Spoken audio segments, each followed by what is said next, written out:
नमस्कार, मैं नीव इंस्टीट्यूट के इस प्लेटफॉर्म पर आप सबका स्वागत करती हूं। जैसा कि आप सभी अपनी स्क्रीन पे देख रहे हैं, मिशन HPSSC। तो नीव इंस्टीट्यूट के बारे में बताने से पहले मैं आपको बता दूं कि ये हमारी केमिस्ट्री की 18th क्लास है। यहाँ हम इलेक्ट्रोमैग्नेटिक स्पेक्ट्रम और प्लैंक्स क्वांटम थ्योरी के बारे में पढ़ेंगे।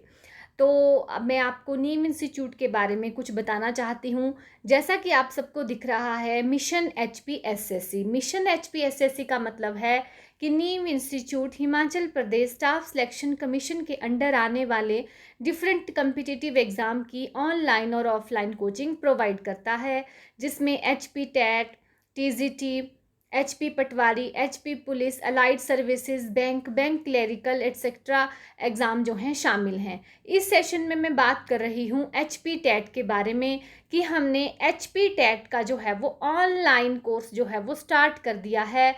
HP टेट में हम टेट की तीनों स्ट्रीम्स आर्ट्स, नॉन मेडिकल और मेडिकल की जो है वो ऑनलाइन क्लासेस जो है वो ले रहे हैं। अगर आप भी हमारे ऑनलाइन कोर्स में शामिल होना चाहते हैं तो गूगल प्ले स्टोर पर जाइए, नीम इंस्टीट्यूट लिखिए और हमारा जो है नीम इंस्टीट्यूट का आइकन आपको इस तरह दिखेगा। हमारे नीम इंस्टीट्यूट की एप्लीकेशन डाउनलोड कीजिए और अपनी ऑनलाइन क्लास बुक करवाने के लिए हमारे फ़ोन नंबर 9459802085 पर कॉल कीजिए। अब मैं आपको बता दूं कि हमारी जो ऑनलाइन क्लासेस हैं उनको बुक करवाने के लिए आपके क्या क्या बेनिफिट्स हैं।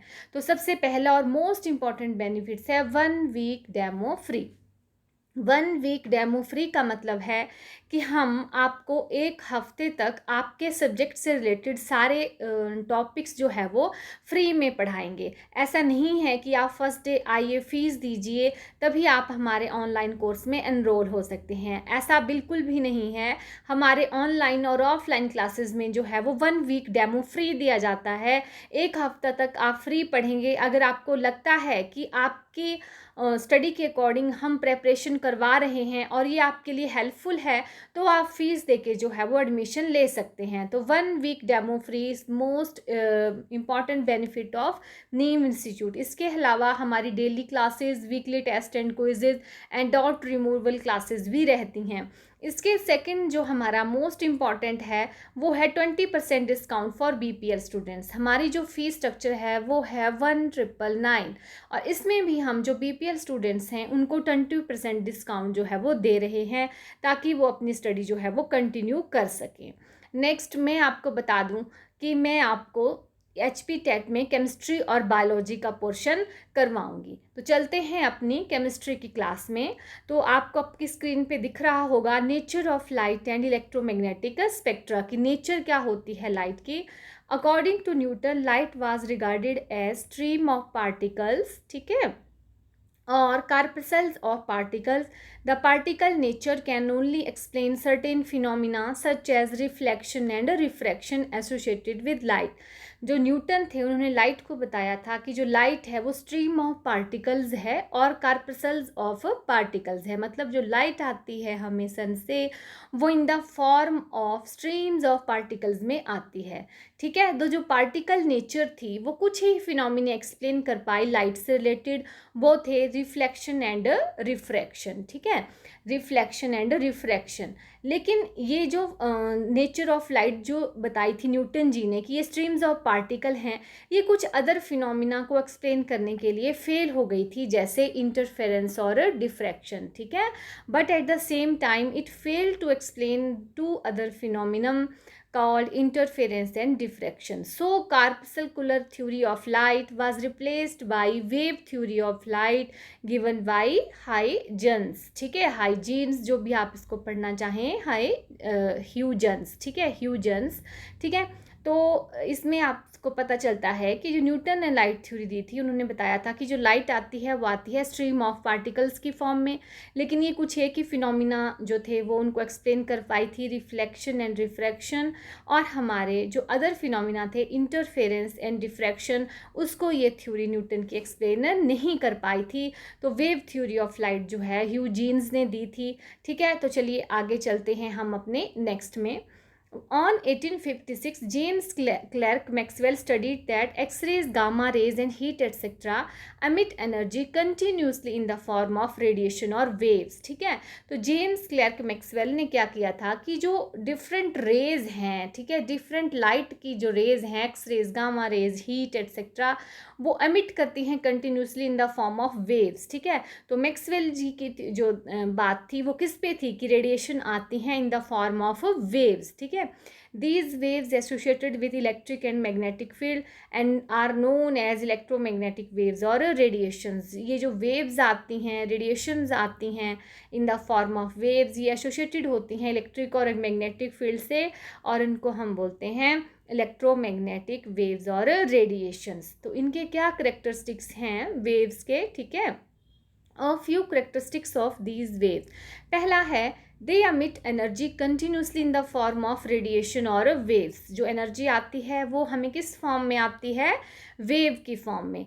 They do not require any medium, और वो प्रोपेगेशन के लिए किसी मीडियम की उनको आवश्यकता नहीं पड़ती. जैसे हमारी सन रेज हैं, आपको पता है जो सन रेज हैं हमारी, उनको प्रोपेगेशन के लिए जो है वो किसी भी चीज़ की ज़रूरत, मीडियम की ज़रूरत नहीं पड़ती. और उन्होंने कहा मैक्सवेल ने कि जो लाइट आती है वो आती है वेव की फॉर्म में, इस तरह से होती है वेव. ठीक है, आगे है electromagnetic radiations are expressed in certain characteristics. ठीक है, तो ये जो रेडिएशन आई जो मैंने लिखा यहाँ पे वेव की फॉर्म में, उसके कुछ करेक्टरिस्टिक्स हैं. तो वो क्या करेक्टरिस्टिक्स हैं, सबसे पहला है वेवलेंथ, जिसको हम लैम्डा से लिखते हैं. ठीक है, वेवलेंथ क्या होती है, it is defined as the distance between two crest and troughs. देखो ये जो वेव आ रही है आपको अपनी स्क्रीन पे दिख रही होगी, मान लो ये पॉइंट है, एक लाइन है, यहाँ आ रही है ये वाली वेव. तो जो वेवलेंथ हुई इसकी वो क्या हुई, जैसे ये जो वेव की हाइट बनी इसको बोलते हैं क्रस्ट. ठीक है, इसको बोलते हैं क्रस्ट.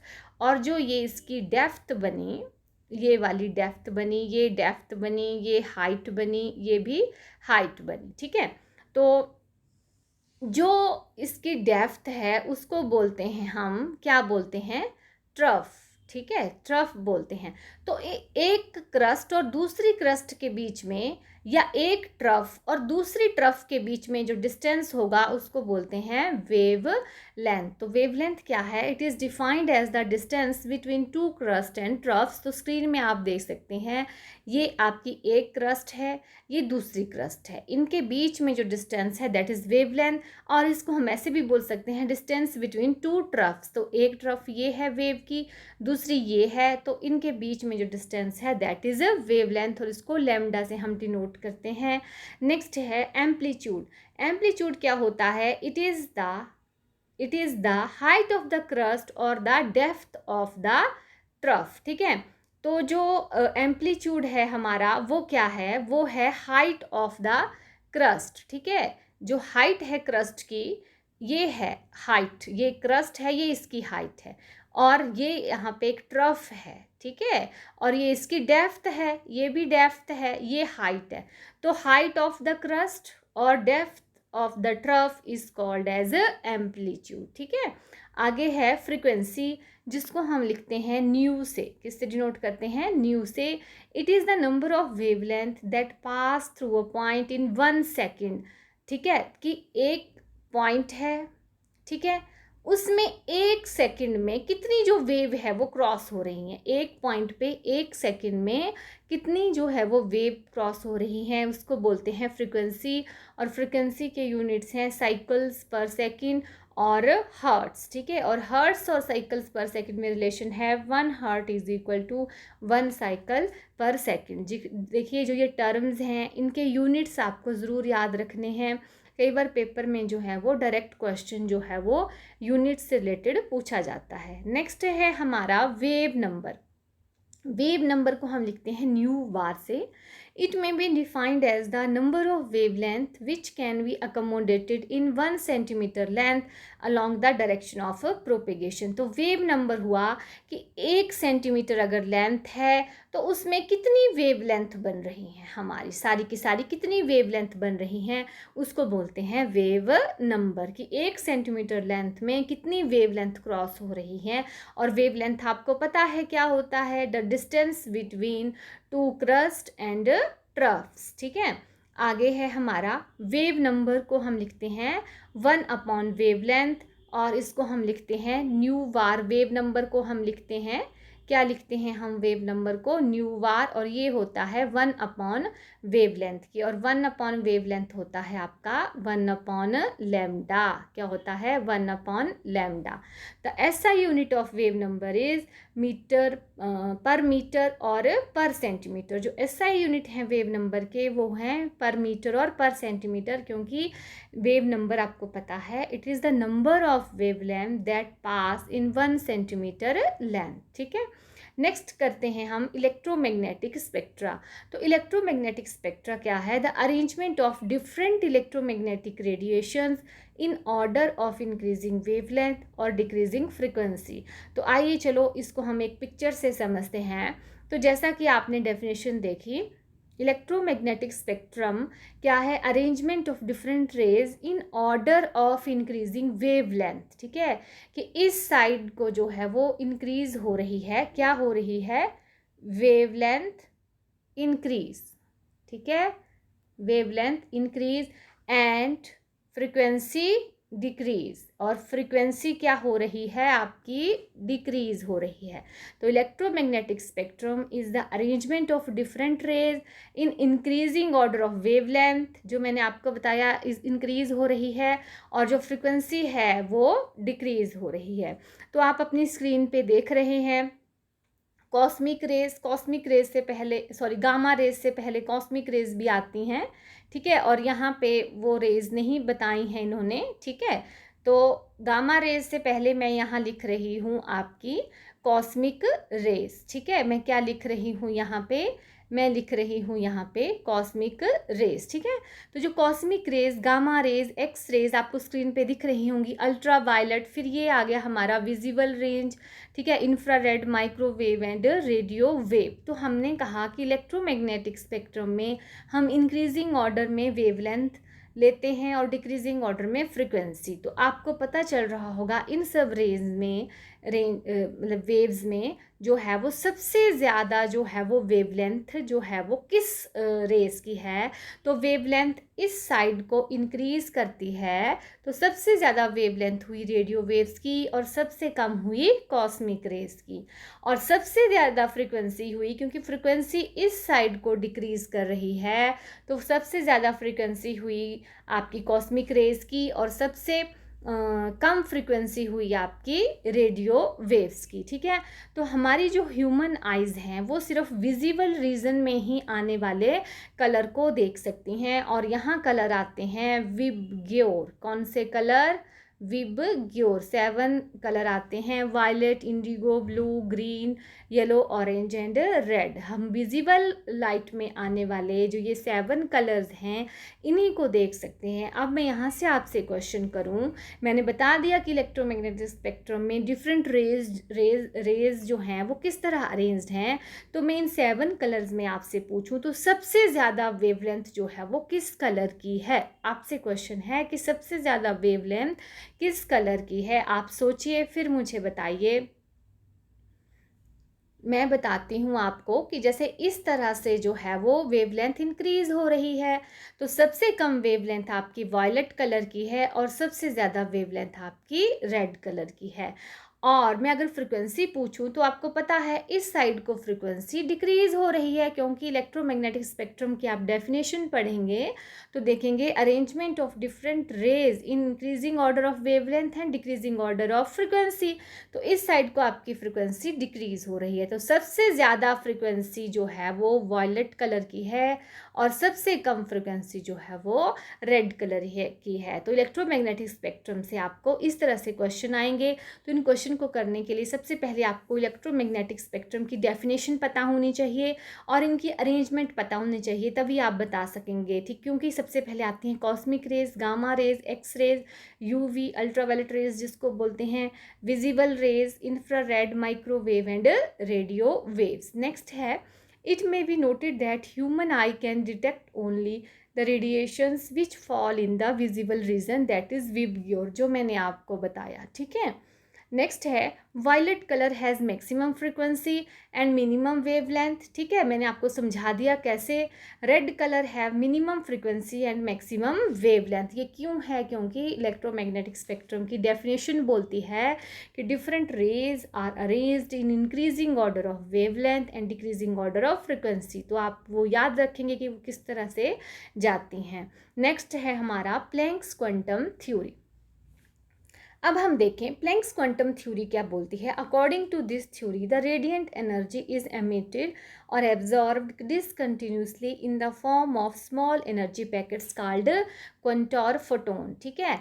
तो जो हमारी प्लैंक्स क्वांटम थ्योरी थी, प्लैंक्स जी थे, उन्होंने क्या बोला कि जो एनर्जी है वो एमिट होती है और absorb discontinuously in the form of radiations, जिनको हम बोलते हैं स्मॉल पैकेट्स, एनर्जी पैकेट्स, और वो हैं हमारे क्वांटम फोटोन्स। और यहाँ आप डिफरेंस देख सकते हैं कि मैक्सवेल ने बोला था the energy is absorbed continuously in the form of waves, ठीक है, इस तरह से आती है हमें वेव की फॉर्म में। लेकिन ये बोलते हैं कि जो रेडिएंट एनर्जी है वो एमिट और एब्जॉर्ब होती है discontinuously in the form of small energy packets called quantum photon.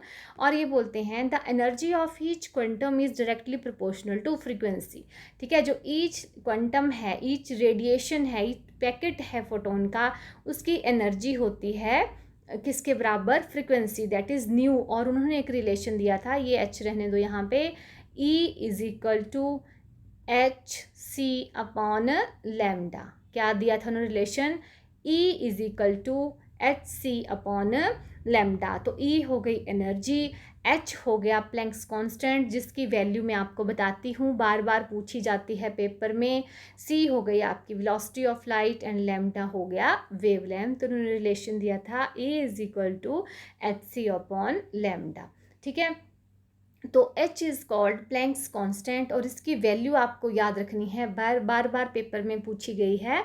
It's value is 6.22 into 10⁻⁻34 joule seconds, ठीक है, और 3.99 इंटू 10⁻⁻13 किलो जूल सेकेंड पर मोल, ठीक है। तो इसकी दो वैल्यूज़ हैं, ठीक है। It's value is 6.22 into 10⁻⁻34 joule second और 3.99 इंटू 10⁻⁻13 किलो जूल सेकेंड पर मोल। तो जूल्स में जो CGS में ये है और किलो जूल जो SI यूनिट है उसमें इसकी वैल्यू ये है, ठीक है। और C आपको पता है वेलोसिटी ऑफ लाइट और उसकी वैल्यू होती है 3 इंटू 10⁸ मीटर पर सेकेंड, ठीक है।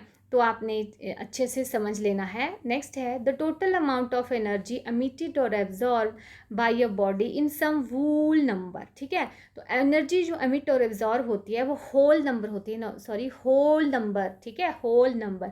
और आपको पता है होल नंबर होते हैं 1 2 3 4, ठीक है। तो ये फ्रैक्शन में नहीं होती, होल नंबर होते हैं। तो इसने रिलेशन दिया E is equal to H nu और N है आपके वोल नंबर जो 1 से लेकर कितने भी हो सकते हैं, ठीक है। नेक्स्ट है photoelectric effect and black body radiations are explained by Planck's quantum theory, ठीक है। दो इफेक्ट देख रहे हैं आप, photoelectric effect and black body radiation, ये जो है वो प्लैंक्स क्वांटम थ्योरी ने जो थे वो एक्सप्लेन किए थे, ठीक है। तो प्लैंक्स क्वांटम थ्योरी में आपने पढ़ा कि जो लाइट आती है, ठीक है, वो किस फॉर्म में आती है, in the form of quantum photons, और रिलेशन दिया था E is equal to H C upon lambda, जिसमें मैंने आपको सभी की वैल्यू बता दी है। और उन्होंने रिलेशन दिया था E is equal to N H nu. इसका मतलब है कि एनर्जी जो है वो एमिट होती है और absorb in the form of whole number. और फोटो इलेक्ट्रिक इफेक्ट ने और photoelectric effect and black body radiation जो है वो एक्सप्लेन की गई थी आपकी प्लैंक्स क्वांटम थ्योरी के अकॉर्डिंग।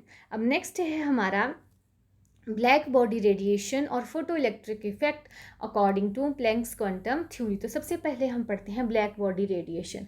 आपके टेट के एग्जाम में बार बार पूछा गया है what is a black body. ठीक है, a black body may be defined as perfect absorber और एमिटर ऑफ रेडिएशन। ठीक है, आपने याद रखना है एक ब्लैक बॉडी परफेक्ट एब्जॉर्बर है, अगर वो एब्जॉर्व कर रही है हीट को तो परफेक्टली एब्जॉर्व कर रही है तो परफेक्टली एमिट भी करेगी वो रेडिएशन। तो black body may be defined as the perfect absorber or emitter of radiation. When a black body is heated continuously, it undergoes a series of changes in color from black to red. ठीक है, black to red, red to orange, orange to yellow and finally becomes white at very high temperature. अगर हम black body को heat करते हैं, ठीक है, तो वो अपना कलर चेंज करती है। पहले वो ब्लैक से रेड, रेड से ऑरेंज, ऑरेंज से येलो और फाइनली हाई टेम्परेचर पे वो हो जाती है वाइट। ठीक है, तो इसका क्या मतलब है, ये फिनोमिना जो था वो प्लैंक्स क्वांटम थ्योरी ने जो था वो एक्सप्लेन किया था। तो उन्होंने क्या बोला था प्लैंक्स क्वांटम थ्योरी ने कि according to which E is equal to nu, energy जो होती है डायरेक्टली प्रोपोर्शनल टू होती है फ्रिक्वेंसी। अगर हम एनर्जी इंक्रीज कर रहे हैं मतलब टेम्परेचर इंक्रीज कर रहे हैं, क्योंकि टेम्परेचर इंक्रीज करने से एनर्जी मिलेगी ब्लैक बॉडी को। ठीक है, तो E directly proportional to nu, इसका मतलब है अगर हम एनर्जी इंक्रीज कर रहे हैं तो फ्रिक्वेंसी भी इंक्रीज होगी। अगर हम ब्लैक बॉडी को हीट कर रहे हैं तो उसमें चेंज आएंगे क्योंकि उसकी एनर्जी चेंज होगी और एनर्जी चेंज होगी तो इसका मतलब फ्रिक्वेंसी भी चेंज होगी। एनर्जी इंक्रीज होगी तो फ्रिक्वेंसी भी इंक्रीज होगी क्योंकि हीट करने से एनर्जी इंक्रीज होगी। और जो फ्रिक्वेंसी का मतलब होता है डिफरेंट कलर्स। ठीक है, तो जब हम एनर्जी चेंज करेंगे तो फ्रिक्वेंसी भी चेंज होगी और डिफरेंट कलर जो है वो ब्लैक बॉडी एमिट करेगी जो अब हम उसको हीट करेंगे। So when we heated a black body the change in colour is notice. तो ये था ब्लैक बॉडी रेडिएशंस के बारे में। तो आज के लेक्चर में हमने पढ़ा, सबसे पहले हमने पढ़ा nature of light and electromagnetic spectrum कि न्यूटन ने क्या बोला था कि लाइट होती है स्ट्रीम्स ऑफ पार्टिकल्स। मैक्सवेल ने बोला ये होती है in the form of continuously in the form of radiation और वेव्स। ठीक है, और हमने वेव के जो है वो वेव्स के जो है वो डिफरेंट करेक्टरिस्टिक देखे कि वेव लेंथ क्या होती है, एम्पलीट्यूड क्या होता है, फ्रिक्वेंसी क्या होती है, वेव नंबर क्या होता है। फिर हमने देखा इलेक्ट्रोमैग्नेटिक स्पेक्ट्रम। ठीक है, वो किस तरह से अरेंज किया गया है, increasing order of wave length and decreasing order of frequency. और ये है इलेक्ट्रोमैग्नेटिक स्पेक्ट्रम जो आपको अच्छे से पढ़ना है, इससे बहुत सारे इंपॉर्टेंट क्वेश्चंस बनते हैं। ठीक है, और नेक्स्ट हमने पढ़ा प्लैंक्स क्वांटम थ्योरी। वो उसने हमें बोला कि जो एनर्जी होती है रेडिएंट एनर्जी वो एमिट और एब्जॉर्ब होती है discontinuously in the form of small packets called quanta और फोटोन्स। एंड ई के लिए रिलेशन दिया था energy is equal to S C upon lambda. तो यहाँ पे जो है वो एच प्लैंक्स कांस्टेंट की जो वैल्यू है बहुत इंपॉर्टेंट है। ठीक है, ये होती है 6.22 इंटू 10⁻⁻34 जूल सेकेंड। ठीक है, और हमने आगे पढ़ा था ब्लैक बॉडी रेडिएशंस की ब्लैक बॉडी क्या होती है। तो आज के लेक्चर में हमने ये किया, कल हम देखेंगे, कल के लेक्चर में हम अपना देखेंगे इसके आगे का कि फोटो इलेक्ट्रिक इफेक्ट क्या होता है। तो आज के लिए इतना ही। Thank you, have a nice day. Continuously आप लेक्चर देखिए, तभी आपको टॉपिक जो है वो एक दूसरे से रिलेटेड होते हैं, तभी आपको अच्छे से जो है वो समझ आएंगे। Thank you, have a nice day.